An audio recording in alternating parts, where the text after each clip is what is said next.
আসসালামু আলাইকুম। এবিসি আন্তর্জাতিক খবরে আপনাকে স্বাগতম। শুরুতেই সংবাদ শিরোনাম, এরপরেই বিস্তারিত। পুরো মধ্যপ্রাচ্য জুড়ে বাজছে তৃতীয় বিশ্বযুদ্ধের দামামা। আর এরই মধ্যেই আমাদের হাতে এসে পৌঁছেছে গুরুত্বপূর্ণ আন্তর্জাতিক সংবাদ। শুরুতেই শিরোনাম।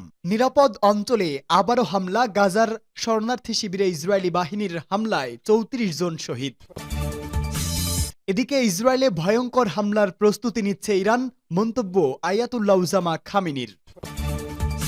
পরেই জানাবো মুসলমানদের মধ্যে মতভেদের সুযোগ নিচ্ছে ইসরায়েল, ইরানের প্রেসিডেন্টের বার্তা। এদিকে ইরানের গোয়েন্দা বাহিনী আগেই সিরিয়াকে সতর্ক করেছিল বলে আয়াতুল্লাহ উজামা খামেনির মন্তব্য। এবং সর্বশেষ জানাবো অভিষেকের প্রথম দিনই রাশিয়া ও ইউক্রেন যুদ্ধতে পৌঁছাতে চান ট্রাম্প। এতক্ষণ শুনছিলেন সংবাদ শিরোনাম, এবারে বিস্তারিত। তবে তার আগে প্রতিদিনের আপডেট আন্তর্জাতিক সংবাদ সবার আগে পেতে ভিডিওটিতে একটি লাইক দিয়ে চ্যানেলটি সাবস্ক্রাইব করার অনুরোধ রইল। গাজার শরণার্থী শিবিরে ইসরায়েলি বাহিনীর হামলা, ৩৪ জন শহীদ। ফিলিস্তিনের অবরুদ্ধ গাজা উপত্যকার নুসেইরাত শরণার্থী শিবিরে ইহুদিবাদী ইসরায়েলি সেনারা গানবোট থেকে ভয়াবহ হামলা চালিয়েছে, যাতে অন্তত ৩০ জন ফিলিস্তিনি শহীদ হয়েছেন। গাজার যে শরণার্থী শিবিরে ইসরায়েল এই হামলা চালিয়েছে সেটি তেল আবিবের ঘোষণা করা নিরাপদ অঞ্চলে অবস্থিত। অর্থাৎ ইহুদিবাদী বাহিনী তাদের ঘোষণা করা নিরাপদ অঞ্চলেও হামলা চালিয়ে ফিলিস্তিনিদেরকে হতাহত করছে। নুসেইরাত শরণার্থী শিবিরের এই বর্বর হামলায় বহু মানুষ আহত হয়েছেন এবং অনেকে নিখোঁজ রয়েছেন। এই হামলায় সেখানকার একটি পোস্ট অফিসও ধ্বংস হয়েছে। এর আগে বৃহস্পতিবার ইহুদিবাদী বাহিনী এই শিবিরের একটি আবাসিক ভবনকে লক্ষ্য করে হামলা চালায়, যাতে অন্তত ৪০ জন শহীদ এবং বহু মানুষ আহত হয়েছেন। বলা হচ্ছে এখনও বিধ্বস্ত ভবনের নিচে অনেকে চাপা পড়ে রয়েছেন, তাদেরকে উদ্ধারের ব্যবস্থা করা যায়নি। এদিকে গতকাল ইহুদিবাদী ইসরায়েলি বাহিনী গাজা শহরের মধ্য অঞ্চলের শিল্প এলাকায় একজন ফিলিস্তিনি ফটো সাংবাদিক এবং অন্য এক তরুণকে বিমান হামলার মাধ্যমে হত্যা করেছে।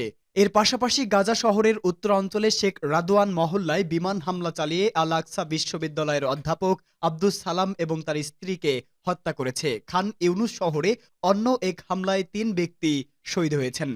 ইসরায়েলে ভয়ঙ্কর হামলার প্রস্তুতি নিচ্ছে ইরান।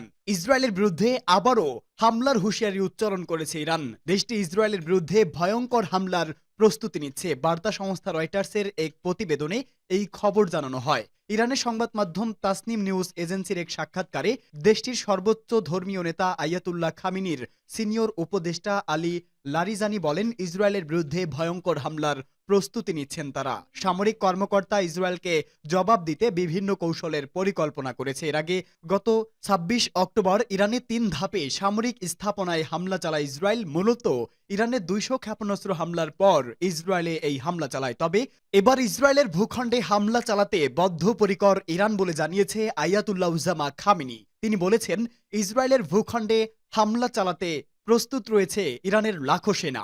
যে কোনো সময় ইসরায়েলে হামলা করতে নির্দেশ দিতে পারে আয়াতুল্লাহ উজামা খামেনি। সিরিয়া সংকটের পর এই হামলাকে অনেক বিশেষজ্ঞ বলছে বাশার আল আসাদ সরকারের পতনের কারণে ইরান এই হামলা চালাবে।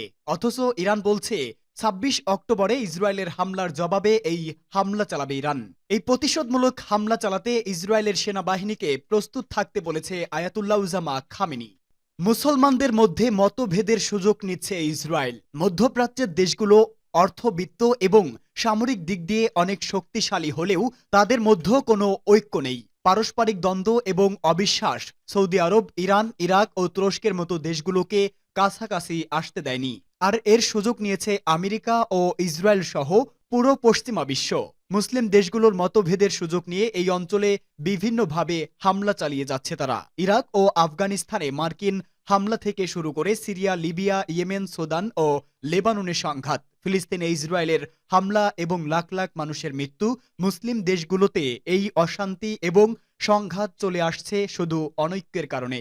মধ্যপ্রাচ্যের দেশগুলোর মধ্যে বিরাজমান এই অনৈক্যের বিষয়ে এবার কথা বলেছেন ইরানের প্রেসিডেন্ট মাসুদ পেজেশকিয়ান। তিনি বলেছেন, মধ্যপ্রাচ্যের সাম্প্রতিক ঘটনাবলী পরিষ্কার করে দিয়েছে মুসলিম দেশগুলোর মধ্যকার দ্বিধা বিভক্তির সুযোগ কাজে লাগিয়ে বিভিন্ন দেশে হামলা চালাচ্ছে ইহুদিবাদী ইসরায়েল। তুরস্কের বাণিজ্যমন্ত্রী ওমর বেলাতের সঙ্গে এক বৈঠকে এমন মন্তব্য করেন তিনি। তেহরান সফরে যান তুরস্কের বাণিজ্যমন্ত্রী। তুর্কি সমর্থিত হায়াত তাহরির আশ-শাম বা HTS নাটকীয়ভাবে সিরিয়ার রাষ্ট্রীয় ক্ষমতা দখল করার পর দুদেশের মন্ত্রী পর্যায়ে এই বৈঠককে গুরুত্বের সঙ্গে দেখা হচ্ছে। বৈঠকে মধ্যপ্রাচ্যের পরিস্থিতি উল্লেখ করে ইরানি প্রেসিডেন্ট বলেন, মুসলমানদের মধ্যকার মতভেদের সুযোগ নিয়ে ইহুদিবাদী ইসরায়েল ফিলিস্তিনের অবরুদ্ধ গাজা উপত্যকা, লেবানন এবং সিরিয়ায় হামলা চালাচ্ছে এবং মুসলমানদের শহীদ করছে।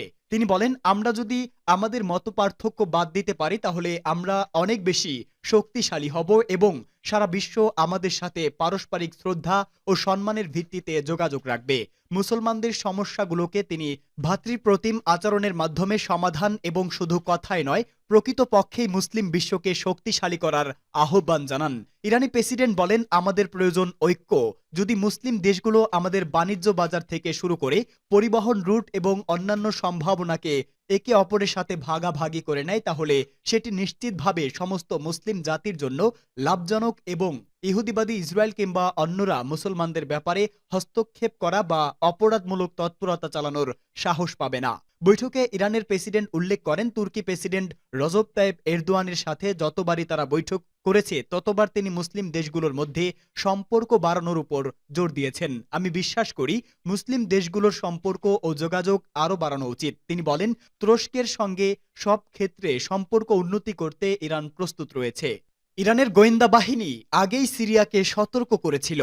ইসলামী প্রজাতন্ত্র ইরানের সর্বোচ্চ নেতা আয়াতুল্লাহ উজামা খামেনি বলেছেন, সিরিয়ায় শত্রুরা দ্রুত কাজ করছে, কিন্তু তাদের উচিত ছিল আগেই বিষয়টি আঁচ করা এবং তা প্রতিরোধ করা। আমাদের গোয়েন্দা সংস্থা কয়েক মাস আগেই সিরিয়ার কর্মকর্তাদের কাছে এই সংক্রান্ত সতর্কবার্তা পাঠিয়েছিল। ইরানের গোয়েন্দা প্রতিবেদনগুলো সিরিয়ার শীর্ষ কর্মকর্তাদের কাছে পৌঁছেছিল নাকি মাঝপথে হারিয়ে গিয়েছিল সে বিষয়ে ইরানের সর্বোচ্চ নেতা নিশ্চিত নন। তবে এটা নিশ্চিত যে কয়েক মাস আগে সংশ্লিষ্ট কর্তৃপক্ষকে এ বিষয়ে ইরান অবহিত করেছিল। সিরিয়া বর্তমান পরিস্থিতি ও দুর্ভোগ হচ্ছে প্রকৃত ও দৃঢ়তার মনোভাবে ঘাটতি ও দুর্বলতার ফলাফল, যা সিরিয়ার সেনাবাহিনী দেখিয়েছে। একটি দেশের সেনাবাহিনীকেই মূল যুদ্ধ করতে হয়। অন্য জায়গা থেকে যাওয়া স্বেচ্ছাসেবী বাহিনী কেবল সে দেশের সেনাবাহিনীর পাশে থেকে লড়াই চালাতে পারে। স্থানীয় সেনাবাহিনী দুর্বলতা দেখালে স্বেচ্ছাসেবীরা কিছু করতে পারে না। দুর্ভাগ্যবশত সিরিয়ায় তাই ঘটেছে। এটা যৌক্তিক নয় এবং জনমতও এটা মেনে নেবে না যে ইরানের সেনাবাহিনী গিয়ে সিরিয়ার সেনাবাহিনীর জায়গায় যুদ্ধ করবে। না, যুদ্ধ করার দায়িত্ব সে দেশের সেনাবাহিনীর। আমাদের বাহিনী যা করতে পারত তা করেছে, আর তা হলো পরামর্শ দেওয়া। ইরানের সর্বোচ্চ নেতা সম্প্রতি বিভিন্ন শ্রেণী পেশার হাজার হাজার মানুষের এক সমাবেশে একথা বলেন। তিনি বলেন, সিরিয়ায় যা ঘটেছে তাতে সিরিয়ার একটি প্রতিবেশী দেশের সরকার স্পষ্ট ভূমিকা পালন করেছে এবং এখনও করছে, কিন্তু ষড়যন্ত্রের মূল হোতা এবং প্রধান নিয়ন্ত্রক কক্ষ আমেরিকা ও ইহুদিবাদী ইসরায়েল। এ বিষয়ে আমাদের কাছে যথেষ্ট প্রমাণ রয়েছে, কাজেই এ বিষয়ে সন্দেহের কোনো অবকাশ নেই। অভিষেকের প্রথম দিনই রাশিয়া ও ইউক্রেন যুদ্ধবিরতিতে পৌঁছাতে চান ট্রাম্প। যুক্তরাষ্ট্রের নবনির্বাচিত প্রেসিডেন্ট ডোনাল্ড ট্রাম্প অভিষেকের প্রথম দিনেই ইউক্রেনের সঙ্গে রাশিয়ার যুদ্ধবিরতিতে পৌঁছাতে চাইছেন। একটি সূত্রের বরাতে মার্কিন টেলিভিশন সংস্থা NBC এ তথ্য জানিয়েছে। প্রতিবেদনের তথ্য বলেছে, ট্রাম্পের টিম ইউক্রেন ও রাশিয়ার মধ্যে একটি যুদ্ধবিরতির মধ্যস্থতা করার জন্য কঠোর পরিশ্রম করছে। একটি শান্তি আলোচনার পথ প্রশান্ত করতে পারে। ট্রাম্প বারবার বাইডেন প্রশাসনের সংঘাত মোকাবেলা পদ্ধতির সমালোচনা করেছেন। তিনি দাবি করেছেন, হোয়াইট হাউসে তিনি দায়িত্বে থাকলে সংঘাত থাকতো না। NBC নিউজ জানিয়েছে, ট্রাম্পের জাতীয় নিরাপত্তা দল এরই মধ্যে বিদায়ী হোয়াইট হাউস ও কিয়েভ নেতৃত্বের সঙ্গে আলোচনা করেছে। ভাইস প্রেসিডেন্ট জেডি ভান্স এবং ইউক্রেন বিষয়ক বিশেষ দূত কিথ কেলোক গত সপ্তাহে Vladimir জেলেনস্কির chief of staff André ইয়ারমাকের সঙ্গে সাক্ষাৎ করেন।